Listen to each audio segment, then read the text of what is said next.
Good morning and welcome back to American Truck Simulator. My name is David Steele and here is my truck.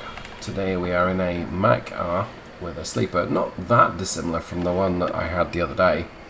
This time I shall be talking my way through what on earth I'm going to be doing.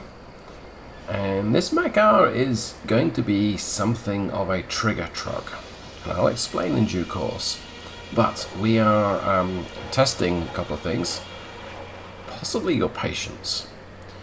I'm going to go ahead and move on out of here. We're taking 39 or almost 40,000 pounds of is it glass or building materials or something on a bit of a jaunt. Let's go ahead and jump into the Mack R.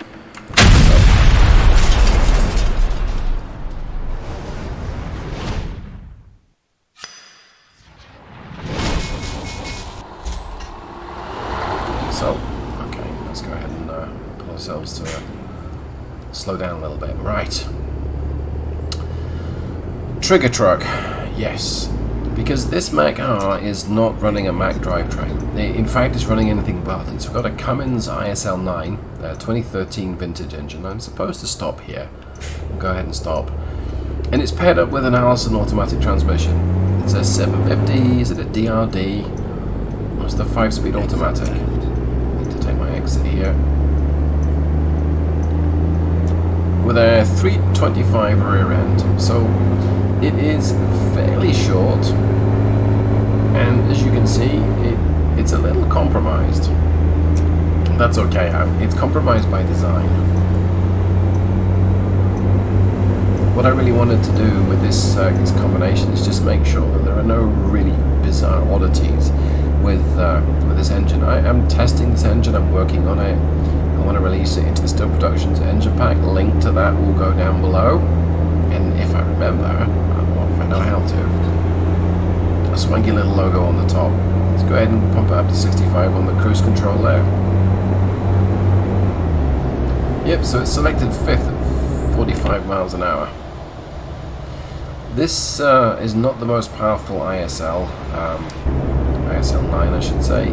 Now the documentation I've got for the 2013 model has 3 different variants. There are other variants available. This is the 330 horsepower version. It has is 1,000 foot-pounds of torque. It was also available a 380 with 1,250 foot-pounds of torque, and a 450 again with 1,250 foot-pounds of torque. I emerged left here. There's a car coming up from my right. He's disappeared. There he is. It's Cadillac, isn't it? Trust those guys or girls. Okay, there we go. So the automatic transmission has just 5 speeds. So this immediately makes it not very Mack-ish, and I accept that. The Mack driver tired? Have I done it again? I have. Well, I'll keep going. He might start to doze off on the wheel, but if I keep the hammer down, we might get there in good time. Yeah, let's see if we can push this thing to 70. So, it's a 5-speed automatic transmission. It's a typical one. It's got a torque converter. It's got all that jazz. And it's very non-Mack. It's very un-Mack-ish. And I didn't particularly choose this combination to upset all the Mack drivers out there and Mack lovers. I like me a good Mack, and I like me a good Mack transmission too.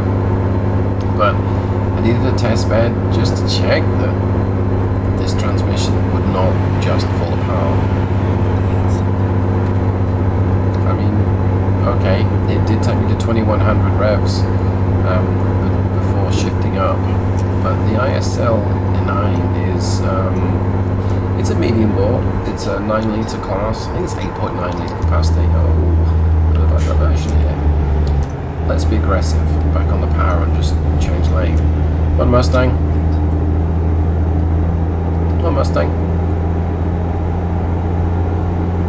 Okay, I guess you didn't need to after all. I'm not sure that diversion is going to work for me. Oh boy, it's going to have to work for me because look. Or I just keep going north, I suppose. Talking about multiple things, but in the center of my windshield, is the tablet I use for a map, GPS map, and truck information. wants me to turn left here. Let's turn off here even. There's so many topics in just such a short space of time, and I've not finished discussing any of them. Okay, I mean it's not over revving itself when it downshifts.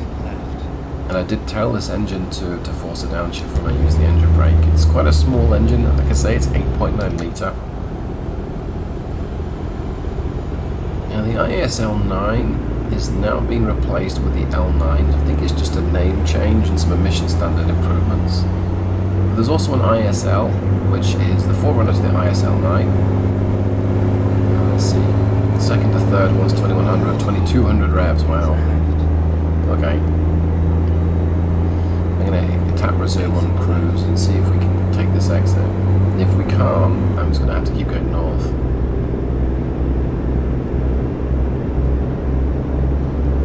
And the ISL, IS is, I think it's Interact.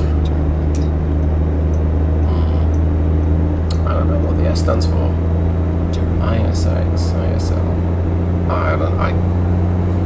I do know, but driving, it's escaped my memory, and I've been pretty ill recently. Human malware, I'm going to call it. You're going to have to guess what that actually means. Apparently, it's one of those terms you don't want to put on YouTube.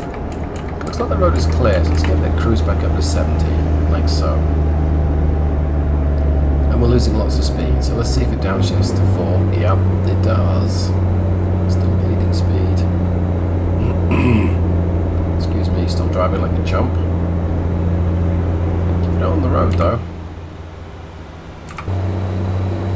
Happy enough of that.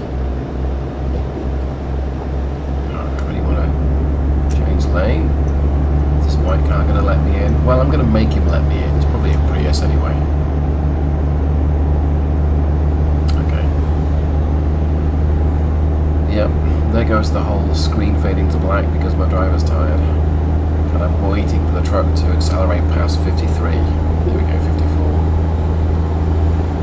The limit's up to 75, so optimistically I've got cruise set at 75, but I think we'll need a calendar to see when we get to that speed. Yeah, it's okay. Hello, police. Morning, officer. Is it evening? It's afternoon. It's coming up to 4:30. So it reckons I've got 2 hours left in this trip and just 30 minutes left before I have to take a break. Do I want to just pull over and take a break here? I mean, it would solve a few issues. Yeah. That's the same white car. Oops. No, actually what we'll do is we'll pull over, we'll stop, we'll take our break. And maybe rather than drive, because I'm struggling to concentrate, we can talk a little bit more about, or I can talk a little bit more about what we're doing here with this engine. Right, it's a double, so I don't easily have the ability to reverse and get it neat. I'm tired now. I don't think this is the neatest in the world, but it's going to be fine. Go ahead and get the lights off. We should be in the spot. Let's check. Okay.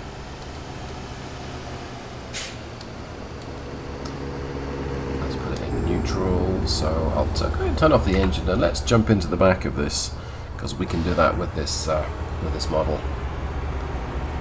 Some of the details, the vent there and the cabin and whatnot. Okay, so the mod does not take into account the fact that some numpty somewhere is going to use an automatic with this. That would be me, and I'm sorry. Write your hateful comments below. I wanted to test this. So the ISL9, yeah, this is a 2013 vintage. This particular engine will use DEF, but the Mack R doesn't have any allowance for that. It wasn't really a thing when it was around. 330 horsepower, 1,000 foot-pounds of torque, so it's a low output engine. That's okay. It's a mid-bore. It's maybe for your regional haulers. It's probably not the right engine I would use on this particular truck, with it being a sleeper and all. But it does okay. Peak torque is at 1400 revs, and it revs out to 2200 RPM. This is an engine I'm more or less designing for the smaller trucks, for the medium duty hauling. And the Mack R is quite a small truck, so it works for me. Also will be available to 380 and a 450 horsepower version. The 450, I've tested it in the Mack R. I've read in several places that Mack do not recommend you put more than 400 horsepower under the 600, the R600 Mack, under that hood. It has the same torque as the 380, it just extends much higher in the rev range. It performs okay. One of the issues I discover with designing the medium bore engines, they typically produce their power higher up in the rev range. Okay, well, the game engine models fuel consumption based on a combination of revs and a few other behind the scenes numbers, that some of which you can get access to and some of which you can't. With this engine pretty much being between sort of 1400 and 2000 RPM, even at a fairly low power setting or driven very conservatively, you don't get very good mileage from it. So my test today is, once I finish the trip, is to conclude what's the mileage like. I've polished the fuel consumption. I want to check that those shift points are still working okay with a really compromised transmission, and check my mileage, because you get sort of 5.5 to the gallon driving this thing at 55. Driving it conservatively with a 20,000 pound payload is not really what I would be expecting from it. Yes, I get that a low powered engine, you work hard, but I would maybe be expecting closer to 7, closer to 8. Perhaps that expectation is unrealistic. But yes, one of my favorite trucks. We've got a mod pack installed on here. We've got Jasper's wheels. We're sitting on those, and it looks pretty. The color is one. I actually took the color samples from a photograph of an old Volvo truck that I saw, and I like the color so much I use it in my game quite regularly. Well, less driving today and more me yapping away about stuff, and I'm going to go ahead and bring it to a conclusion here. So I hope you enjoyed this discussion. Yes, I'm working on this engine. I really want to get an L9 and ISL9. I've got to clearly differentiate between the engines. The Mack R PX9 is the same as the current L9, and I already have the PX9 in a few other trucks, but I want to go back and look at the older ones. Anyway, hope you enjoyed this, and if you have, you know what to do. Go ahead and leave a comment, click like. You can subscribe for more, and I'll see you in the next one. And hopefully next time I will not be so short of breath and wheezing. I'll let you guess what disease I had. Thanks so much for watching, everyone. Take care. Goodbye.